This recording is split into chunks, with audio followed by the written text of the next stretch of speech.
Hi there, everyone. Welcome back to the Showing Up to Your Life podcast and YouTube channel. My name is Art Burns. And I'm really happy to be here today with you, and I'm excited, except that maybe I'm a little tired, a little bit.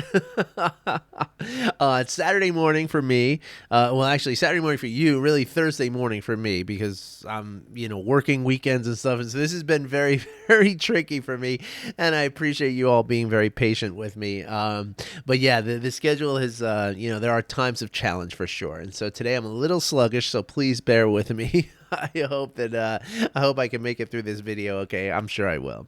In fact, I just want to share a story. I actually just finished my weekly meditation. Well, today I actually sat in for Adam, my colleague in the Learning to Surf group, and I decided to do today's meditation this morning because he's away, and I have an appointment happening right now, so I can't really do the meditation because you don't want to have such a hard stop. But today, because of the holiday weekend, my 10 o'clock meeting was postponed, and so therefore I did the meditation. The reason I'm telling you all this is because one of the people in the meditation this morning was literally up until 5 a.m.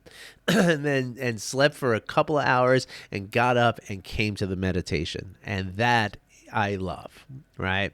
And I really love what she said about it, right? Which is that, yeah, I mean, basically, I mean, I'm going to paraphrase what she said, but essentially what she's saying is that, yes, I'm tired. Yes, I'm grump, I could be cranky, right? But instead of becoming cranky, what I'm doing is I'm just feeling tired, right? And it's okay that I'm feeling tired.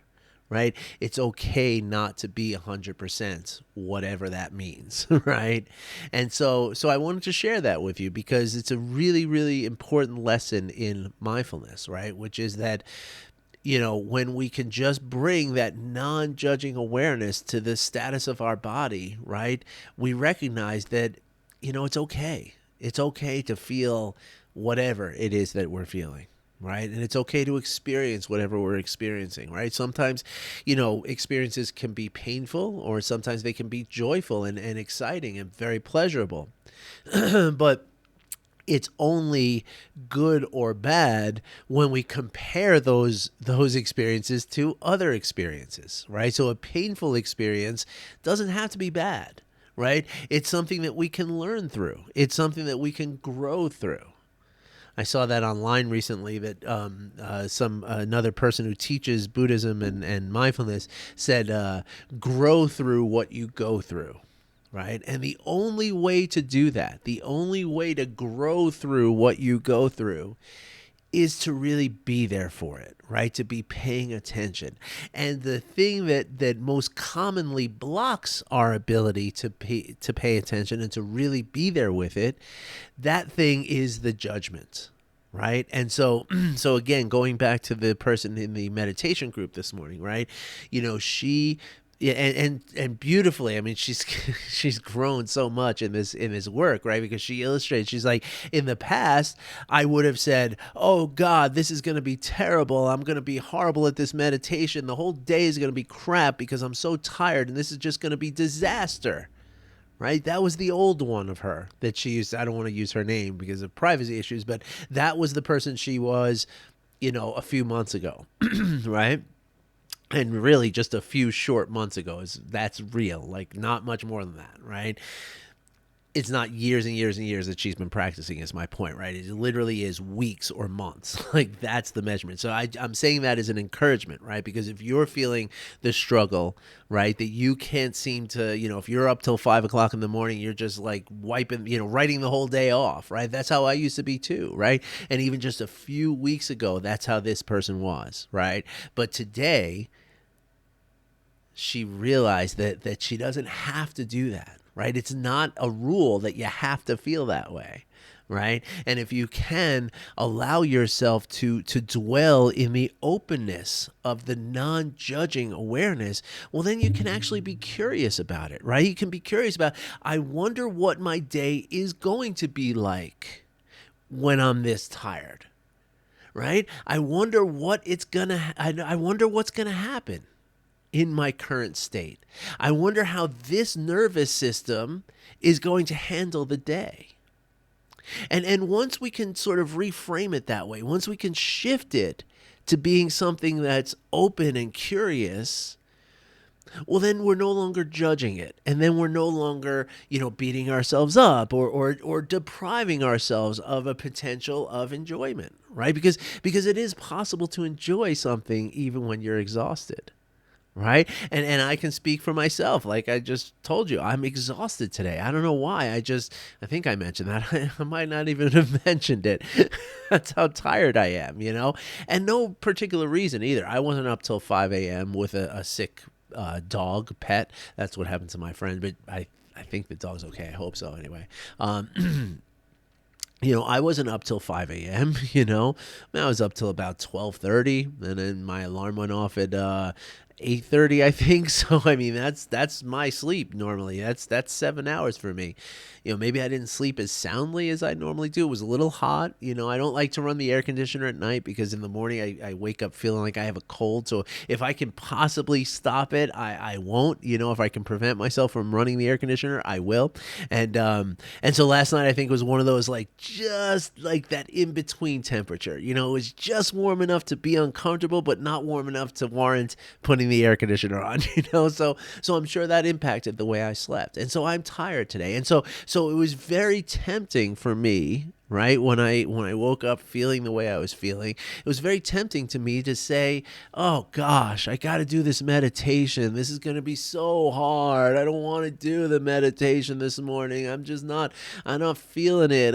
I could have done all of that.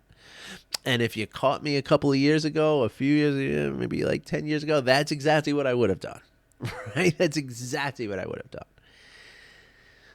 But instead, I have developed now for me, I don't want, and this ties into what we're going to talk about today. I don't want you to compare yourself to me because I've been practicing this for years. I mean, I'm practicing for just about a decade now. Right.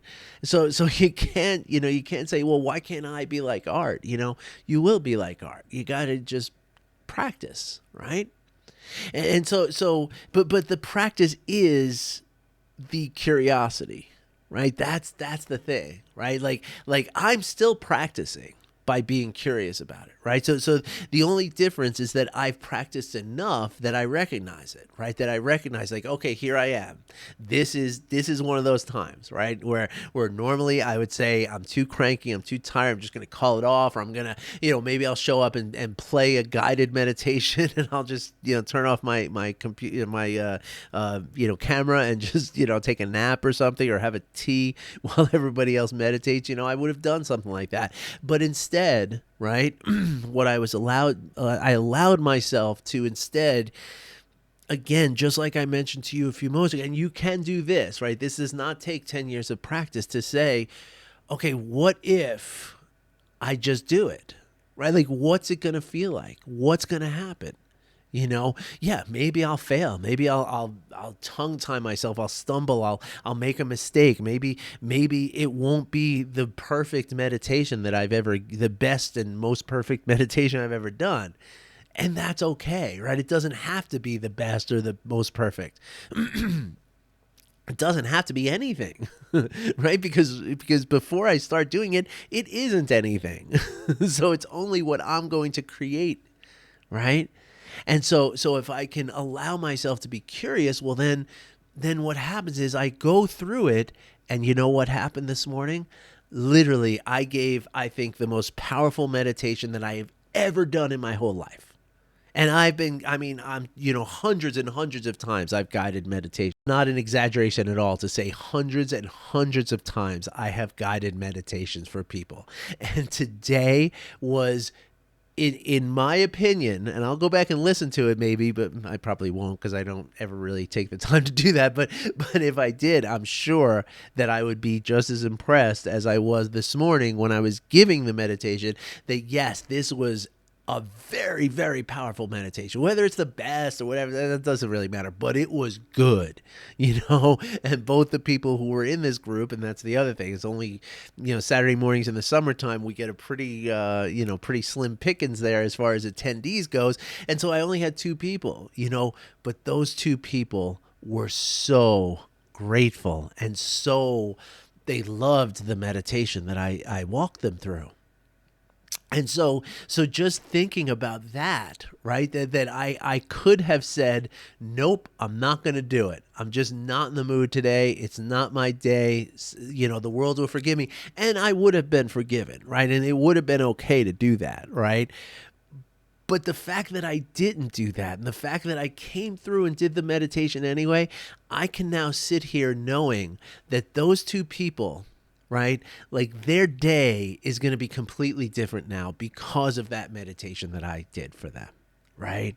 And so the warmth and the glowing inside of me I have right now is like more energy than I could possibly, even handle or even ask for. Right. It's like I just drank the giantest cup of tea ever. Right. I'm still tired, but I'm like, I'm excited because it's awesome. And now I get to come here and talk to you. So I hope that I'm inspiring you a little bit, right? Because, and it's not just if you're tired, right? This also applies if you're just feeling angry, or you're feeling annoyed at something, or you're feeling, maybe a little unwell in whatever kind of way. Right? Maybe you're a little sad, you're a little depressed, maybe you're anxious about something, maybe you just can't seem to let something go, right? Well, all of these conditions apply the same way that my exhaustion applies today. It's the same thing, right? That what happens if I do a meditation from this place of anger? Hypothetically, right? Whatever that is, right? Or what if I do a meditation from a place of shame? What if I do a meditation from a place of whatever, right? Insert your difficult emotion here, right? So what, and of course you're not guiding, maybe you're guiding a meditation, maybe you're not, but if you're not, translate it into, what if I go to the barbecue feeling like this? What if right? Because a lot of times, like if we're feeling, shame and whatever it is, a heavy emotion, again, that's just like being tired. We might say, you know what? I don't want to go to the barbecue today, just because I don't feel it, Well, same thing applies to what I just mentioned with the meditation, right? Like, what if you go anyway, right? Because again, you don't owe anybody there anything, right? You do not have to show up as anything in particular. So what if you show up as your authentic self right here, right now, which is, again, insert your difficult emotion here, right? What would happen? We don't know what will happen. That's the point, right? Like, you have no idea how the barbecue is going to go, right? And that means that you might be surprised, right? Just like I just gave the best meditation ever from this place of, like, at best 50%. At best I feel 50% of my optimization, probably much lower than that. I want to go lie down. I want to go, like, watch Netflix or something. That's the mood that I'm in. But lo and behold, it was the best meditation ever. So just like you, or just like me, you might go to the barbecue and have the best time ever. You might get into a conversation with somebody that changes your life. And you would never do that. You would never have that conversation if you just curl up on your couch and avoid it. Right? So in a big way, mindfulness is about, bringing our authentic self, whatever that is in this moment, bringing that into life, and doing it without judgment, and doing it with openness and with curiosity. And so that brings me to Pardon me, I really need the tea today. I got the strong stuff today too. um, that brings me to what I wanted to talk about today. In the little black book, in my little moleskin notebook today, what I had written is that, saying, you know, my trauma or my difficulties or my situation is not as bad as everybody else's, right? Let me read exactly what I wrote, because I want to make sure that I get the real feel for this. How somebody always has it worse than me is not very helpful. That's the topic that I had written for today. And this really applies to what I'm saying here, as I've set this up here, and not rehearsed or anything like that, not scripted, as you well know. But it really beautifully segues here, because when we say something like that, right, and it's very tempting to do. As I told you the other day, I mean, I shared a very, very personal and pretty painful episode about a week ago. I think it was last Saturday. A very long episode, a very hard episode for me to record, right? And so, but one of the things that I said in that episode is that my trauma, right, the abuse that I incurred and experienced, it wasn't as bad as a lot of other people have it. And that's you can't deny that on some level, right? Like, and that's true, right? Like, I did not have the life that a child in Yemen is having right now, right? There's no question, there's no arguing that. Right, like my first world problems are a world away from what some people are experiencing, right? But that's the tricky thing, right? Because that is true. It's very tempting for us to follow that and say, yeah, this is true. It's real. Let me embrace that, right? Let me really feel the truth of that, and the truth being that my trauma and my life is not as bad, or like I said in the book, somebody always has it worse than me, right? But what happens when we say that, right? Let's kind of unpack this a little bit, right? So first of all, the first thing that happens is that let's say the first thing that happens, but the first thing that I would like to unpack here, right, is that, by saying that somebody always has it worse, right? Number one, the first thing that's doing is that's not honoring your own experience. This is very important, okay? Just because I grew up in the United States in the lap of luxury compared to the rest of the world, right? And even within the United States, as I'm willing to own it. My parents, they had some money, right? They weren't super rich, they weren't like ridiculous rich, and there was certain like this. There was certainly other kids who I knew who had a lot more. Their parents were much more rich than ours, right? And so all that still applies, right? But but that doesn't mean that my problems and my difficulty and the pain that I experienced, my pain was my pain, right? And it doesn't matter what somebody else is going through, right? And so what happens is when we say that somebody always has it worse than us, what we're doing is we're not honoring our own suffering. And this leads into a couple of really important things, and really, quite frankly, a little dangerous things, right? Because, if I'm not going to acknowledge my own suffering, right? Well, then a couple of things, again, really important things happen, right? So if I refuse to acknowledge the fact that I am having a difficult time, right, in whatever capacity, right, then the natural progression is to say that if I'm not acknowledging the difficulty that I'm having, right, or even if I'm acknowledging it outwardly and saying, yeah, I'm having this hard time, but these people have it much worse than me, so therefore I don't deserve this kind of, whatever it is. I don't deserve to have this hard time, right? What happens then is that, you can't stop having the hard time. Right? It's not just a matter of saying, "Oh, get over it." Let it go. These people have it worse. Get over it, right? It's still painful for you. Right? It's still difficult for you. You're still suffering. And even if your suffering is, because you couldn't get a coffee in the morning, right? Like if you're used to having coffee every morning, well, then that is suffering, and that suffering for you is real. Yes, somebody in Yemen would love to have that problem. Yes, that's true. But that doesn't mean that it's not a problem for you, right?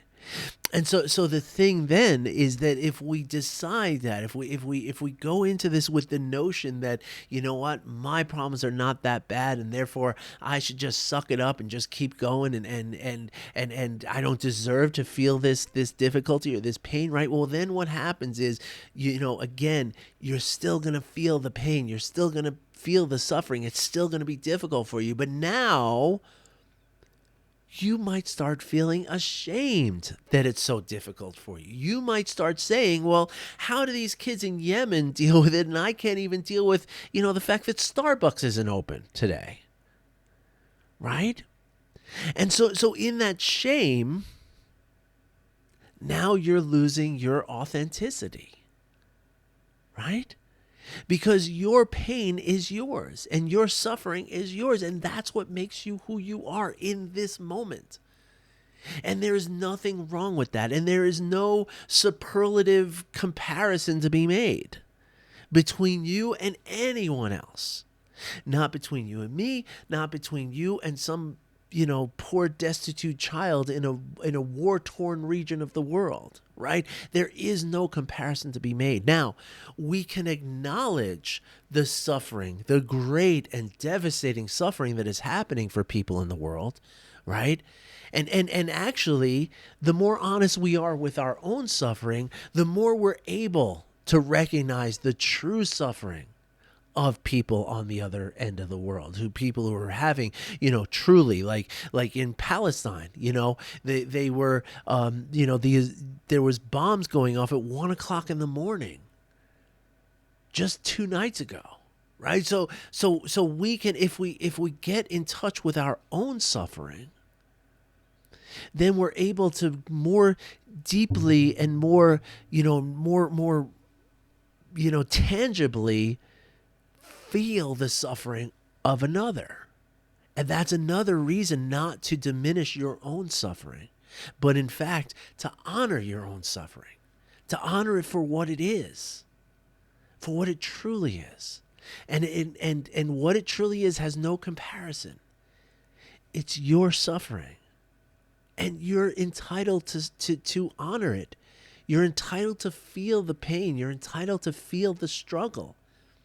And the more you can truly feel it, the more you can honor it, the more you can turn towards it and tell yourself, you know what? Yeah, this is hard. But it's also, everybody has it hard, right? And that's where it kind of turns around on us, right? So it becomes very unhealthy to say, oh, these people have it bad, so therefore I don't belong in that group with them, and I should keep myself, out here because I don't deserve it, because I'm not living in a, starvation or disease ridden or, raw sewage in the streets and stuff like that. Like, I don't have all that. So therefore I don't deserve to suffer. Right. So that's an unhealthy thing to do. But what is very healthy, right, is to recognize that you're suffering, even if it's because Starbucks didn't have the scone that you wanted this morning, right? That the suffering you feel is actually kind of the same as the suffering that a Yemeni child might feel. Of course, it's worlds different in its severity, right? But in the subjective experience, right? The suffering that each of you is undergoing right now, the suffering that you're experiencing, actually unites you. You are a Yemeni child because you can suffer, right? Because you do suffer, right? That makes you the same. You are a Yemeni child. You are an Ethiopian child. You are a Libyan child or a Libyan person, right? An adult. It doesn't have to be a child. The adults in these areas are suffering as well, right? And so the fact that we suffer connects us to humanity. But if we're not willing to recognize our own suffering, well, then we detach ourselves from humanity. And that's where we start to create this false sense of a separate self. And that's when we feel isolated. And that's when our suffering becomes much, much greater. And so I beg of you, right? As you're preparing to, maybe you got some plans for this weekend. You're gonna get together with friends and family, and you're planning to have a great time and stuff. I beg of you to get in touch with your own suffering, even if it's the suffering of like, you know what? I don't want to go to this barbecue where Bob is going to be and he's going to be talking about politics and I just don't want to deal with it, right? That's suffering for you. Honor it. Honor it. Turn towards it. And tell yourself, you know what? This suffering that you're feeling, even though it doesn't seem like as atrocious as the other suffering that other people go through, suffering is the medium that connects all of us. And now, soothe your suffering. Just tell yourself that you're here for you and that it's okay if you don't have a great time at the barbecue today. It's okay. You don't owe it to anybody to have any certain kind of time. You don't owe it to anybody to get over something or to not suffer or to suffer. You don't owe it to anybody for any of that. The only thing you owe the world is that's it. That's it. The exchange of oxygen and carbon dioxide. That's your only true role in this entire world. Everything else is stuff that we create. Sure, I have the role of a father, so I have a responsibility to my children. Yes, that is true. But to the world, the only thing I'm responsible for is an in-breath and an out-breath. Because that's me. And that's you. And so I hope this helped today. I don't know. I feel like I was kind of ranging and rambling a little bit. And again, because I'm tired. So please forgive me if it was not the most awesome, session today, the most awesome podcast today. Well, I beg your forgiveness. And I'm okay with that. Right? Like I never told you I was going to be perfect. I never tried to be perfect. And so I hope that helps you. And if you have questions, if you have comments, you have something you want to share, I'm here for you, okay? And I'll be back tomorrow, and I'm going to talk again tomorrow.